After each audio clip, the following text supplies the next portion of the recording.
حضرت علامہ شبیر احمد عثمانی رحمہ اللہ پر اعتراض کیا ہے؟ دیکھیں، اہل سنت والجماعت علماء احناف دیوبند کا نظریہ ہے کہ قبر میں مردے کو دفن کر دیا جاتا ہے، اس کے پاس ملائکہ آتے ہیں، اس کو بٹھا دیا جاتا ہے، اس سے سوال کرتے ہیں، یہ جواب دیتا ہے، اس پر نار، اگر یہ کافر ہے تو آگ پیش ہوتی ہے، مسلمان ہے تو جنت پیش ہوتی ہے، اس کے ساتھ یہ معاملات چلتے ہیں۔ اور یہ جو قبر میں پڑا ہوا مردہ ہے یہ سنتا ہے، یہ سنتا ہے، روح اور جسم کا آپس میں تعلق ہے، روح بھی سنتی ہے، جسم بھی سنتا ہے۔ اور جب اس کو ظاہر قبر میں آتے ہیں، فرشتے سوال کرتے ہیں تو سوال ہو رہا ہے روح سے، جسم بھی جواب دے رہا ہے، اور ثواب اور عذاب کا تعلق روح اور جسم دونوں سے ہوتا ہے۔ جب دفن کر کے واپس جاتے ہیں، ان کے واپس چلنے کی آوازیں، جو واپس جانے والوں کی آوازیں سنتا ہے، جسم اور روح دونوں سن رہے ہوتے ہیں۔ یہ نظریہ ہے۔ اعتراض کیا ہے کہ وہ لوگ جو یہ بات کہتے ہیں کہ اس قبر میں روح کا جسم سے کوئی تعلق نہیں، کوئی تعلق نہیں، یہ معاملات صرف روح کے ساتھ ہے، جسم کے ساتھ نہیں ہے، وہ اس پر عبارت پیش کرتے ہیں کہ حضرت شیخ الاسلام علامہ شبیر احمد عثمانی رحمہ اللہ نے قرآن کریم کی آیت انک لا تسمع الموتى ولا تسمع صم الدعاء، اس کے تحت یہ عبارت نقل فرمائی ہے۔ عبارت تو شاہ صاحب کی ہے، موزل قرآن والوں کی، نقل ان نے کیا، کہتے ہیں نقل کی ہے عبارت، اور یہ کہتے ہیں تو نہیں سنانے والا قبر میں پڑے ہوں کو۔ حدیث میں آیا ہے کہ مردوں سے سلام علیک کرو، اور بہت جگہ مردوں کو خطاب کیا ہے۔ اس کی حقیقت یہ ہے کہ مردے کی روح سنتی ہے اور قبر میں پڑا ہے دھڑ وہ نہیں سنتا۔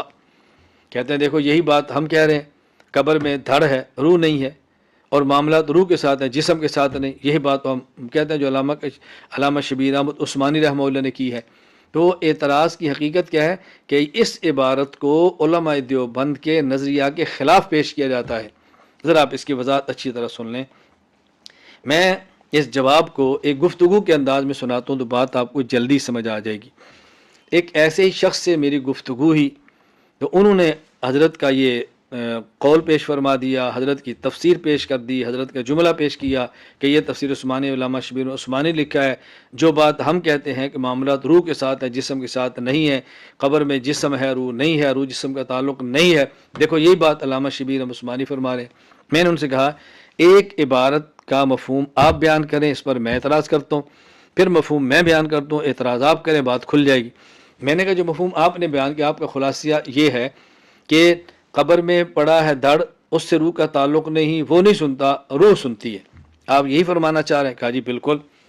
میں نے کہا میرا سوال یہ ہے، ہم یہاں جس جگہ ان کے کمرے میں گفتگو ہو رہی تھی، میں نے کہا ہم یہاں بیٹھے ہیں، یہاں سے قبرستان کتنے فاصلے پر ہے؟ 3 ایکڑ، 4 ایکڑ، 5 ایکڑ، اتنا ہی ہوگا نا؟ کہا جی ہاں۔ میں نے کہا ہم قبر میں نہیں جاتے، ہم یہاں گھر بیٹھتے ہیں، اوپر 7 آسمان ہے، پھر اوپر علیین ہے، اب بتائیں علیین کا فاصلہ یہاں ہمارے پاس جہاں بیٹھے ہیں اور جہاں قبر میں میت ہے برابر ہے یا فرق ہے؟ کہا جی برابر ہے۔ اب ظاہر ہے میں سمجھانے کے لیے کہا تو اوپر سورج ہے تو یہاں اور یہ 1 کلومیٹر دور سورج کا فاصلہ تو برابر ہوگا نا، علیین کا فاصلہ وہاں سے لے کر یہاں اور یہاں سے قبرستان تو برابر ہی ہے۔ میں نے کہا اچھا برابر ہے؟ کہا جی ہاں۔ میں نے کہا ہم جو بولتے ہیں روح سنتی ہے؟ کہا جی ہاں۔ میں نے کہا روح کہاں پر ہے؟ کہا جی علیین میں۔ میں نے کہا اس کا معنی قبرستان علیین، تو فاصلہ ہمارا اور علیین کا تو برابر ہے، قبرستان سے علیین بھی برابر ہے، اور سن کون سی بات رہی ہے؟ روح۔ اچھا روح اتنی دور سے سن رہی ہے، اور ظاہر ہے ہر آدمی کی بات سنے گی، میری سن رہی ہے تو آپ کی بھی سن لے گی نا، روح تو ہر کسی کی آواز سنے گی۔ ادھر آپ کہتے ہیں ان لوگوں کے بارے میں جن کا یہ نظریہ ہے کہ رسول اللہ صلی اللہ علیہ وسلم کی روح دور سے بھی سنتی ہے، قریب سے بھی سنتی ہے، آپ کہتے ہیں یہ مشرک ہیں۔ کیوں؟ یہ نبی پاک صلی اللہ علیہ وسلم کے لیے دور سے سماع کے قائل ہیں، تو آپ تو پھر ان سے بڑے مشرک ہوئے نا، کیوں یہاں تو نبی کی بات نہیں عام مردے کی بات ہو رہی ہے، تم تو عام مردے کے بھی دور سے سماع کے قائل ہو، تو پھر آپ ان سے بڑے مشرک ہوئے، آپ ان پر فتویٰ کس بنیاد پہ لگا رہے ہیں؟ ایک بات۔ دوسری بات مجھے یہ بتائیں کہ جب یہ روح یہاں بیٹھے سن لیتی ہے تو پھر ہم قبرستان میں جا کر جو السلام علیکم یا اہل القبور کہتے ہیں تو کیوں کہتے ہیں؟ کیونکہ علامہ شبیر احمد عثمانی فرما رہے ہیں حدیث میں آیا ہے کہ مردوں سے سلام علیک کرو، اور بہت جگہ مردوں کو خطاب کیا ہے۔ اس کی حقیقت یہ ہے کہ مردے کی روح سنتی ہے اور قبر میں پڑا ہے دڑ وہ نہیں سنتا۔ اچھا جب سنتی روح ہے تو کسی مردے سے علیک سلیک گھر میں بیٹھ کر بھی کیا گیا ہے؟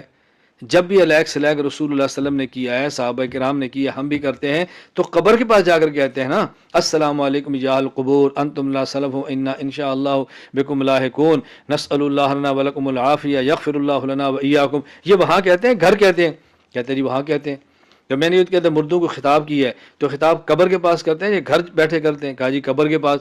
تو میں نے کہا روح کا تو فاصلہ مساوی ہے علیین کا، روح تو علیین میں ہے، تو پھر یہاں بیٹھ کر اللہ صلاح کر لینا. قبرستان بھی کیوں جاتے ہیں؟ یہاں بیٹھ کے منہ اوپر کریں کہ السلام علیکم یا القبور، السلام علیکم یا ابا جی. لوگ پوچھے بھی یہ کیا کر رہے ہو؟ کوئی جی روح سنتی ہے جو علیین میں ہے، قبر میں تو کچھ بھی نہیں، وہاں جانے کی کیا ضرورت ہے، تو آپ وہاں کیوں جاتے ہو؟ اس کا ان کے پاس کوئی جواب نہیں تھا. میں نے کہا مولانا میں ایک تعبیر پیش کرتا ہوں، میں عبارت پیش کرتا ہوں، میں مفہوم بیان کرتا ہوں، آپ اس پر اعتراض کریں. میں کہتا ہوں کہ اہل سنت والجماعت احناف دیوبند کا نظریہ یہ ہے کہ دیکھیں دنیا میں انسان میں جسم اور روح دونوں ہیں، اور براہ راست احوال جسم پر آتے ہیں، بذات جسم پر آتے ہیں، بلا واسطہ جسم پر آتے ہیں، اور جسم کے واسطہ سے جسم کے اندر روح پر آتے ہیں. انسان آنکھ سے دیکھتا ہے جو جسم ہے، لذت روح کو بھی محسوس ہوتی ہے. اگر کوئی مکروہ اور کریہ المنظر چیز ہے تو روح کو بھی تکلیف ہوتی ہے. انسان کان سے سنتا ہے جو جسم ہے، اچھی چیز ہے لذت روح بھی لیتی ہے، اگر ناپسندیدہ ہے تکلیف روح کو بھی ہوتی ہے. لیکن جسم کے واسطہ سے انسان زبان سے چکھتا ہے جو کہ جسم ہے، اچھی چیز ہے جسم لذت محسوس کرتا ہے، روح بھی کرتی ہے. اور جب اگر چیز ناپسندیدہ ہے، کھٹی ہے، کڑوی ہے، تو جسم کو تکلیف ہے تو روح کو بھی ہے، لیکن جسم کے واسطہ سے. اور موت کے بعد حالات براہ راست روح پر آتے ہیں اور روح کے واسطہ سے جسم پر آتے ہیں. میں سمجھانے کے لیے کہتا ہوں، جس طرح احادیث میں یعنی نیند کو موت کہا ہے، اللہم بسمک اموت و احیا الحمدللہ الذی احیانا بعد ما اماتنا، تو موت کو، نیند کو موت کہا ہے اور بیداری کو حیات کہا ہے. اب بتاؤ ایک آدمی جاگ رہا ہے، جسم عورت اور مرد کا ملتا ہے تو لذت جسم کو آتی ہے، جسم کے واسطے سے روح کو بھی آتی ہے. یہی لذت انسان نیند کی حالت میں لیتا ہے تو اس وقت وہ لذت روح محسوس کرتی ہے. دو جسم تو نہیں مل رہے ہوتے نا، روحیں مل رہی ہوتی ہیں، لیکن روح کے واسطہ سے جسم بھی محسوس کرتا ہے. دنیا میں اگر کوئی ٹھکائی کرتا ہے تو جسم کی کرتا ہے، تو جسم کے واسطہ سے روح کو بھی تکلیف ہوتی ہے. لیکن جب انسان سویا ہوتا ہے اور اس کو کوئی مارے، کوئی کتا کاٹے، کوئی سانپ ڈسے، تو جسم کو نہیں ڈس رہا ہوتا، روح کو ڈس رہا ہوتا ہے، لیکن تکلیف اس کا جسم بھی محسوس کرتا ہے. اسی طرح موت کے بعد راحت اور تکلیف وہ روح کو آتی ہے اور روح کے واسطہ سے جسم کو آتی ہے.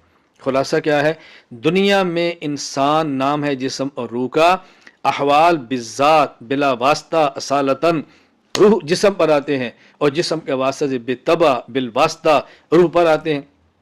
لیکن موت کے بعد احوال براہ راست بالذات اصالتاً بلا واسطہ روح پر آتے ہیں اور روح کے واسطہ سے طبعاً ضمناً بالواسطہ یہ جسم پر بھی آتے ہیں.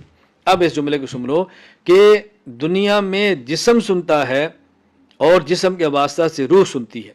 موت کے بعد قبر میں پڑا ہے دھڑ، وہ نہیں سنتا یعنی براہ راست، وہ نہیں سنتا بلا واسطہ، وہ نہیں سنتا اصالتاً، اور روح سنتی ہے. کیا مطلب؟ اصالتاً بالذات بلا واسطہ، اور روح کے واسطہ سے جسم سنتا ہے. یہی وجہ ہے السلام علیکم یا اہل قبور گھر بیٹھے نہیں کرتے بلکہ قبر پہ جا کے کرتے ہیں، چونکہ قبر پہ دھڑ ہے جس میں روح نہ صحیح، روح اور جسم کا تعلق موجود ہے. وہاں جائیں تو روح سنتی ہے، وہاں نہ جائیں تو روح بھی نہیں سنتی کہ گھر بیٹھے آپ السلام علیکم یا اہل قبور کہہ دو، کوئی جی روح نے سن لیا ہے. تو یہ ہے علامہ شبیر احمد عثمانی رحمہ اللہ کی عبارت کا مطلب. اس کو سمجھنے کی کوشش کریں. فاتو برہانکم ان کنتم صادقین.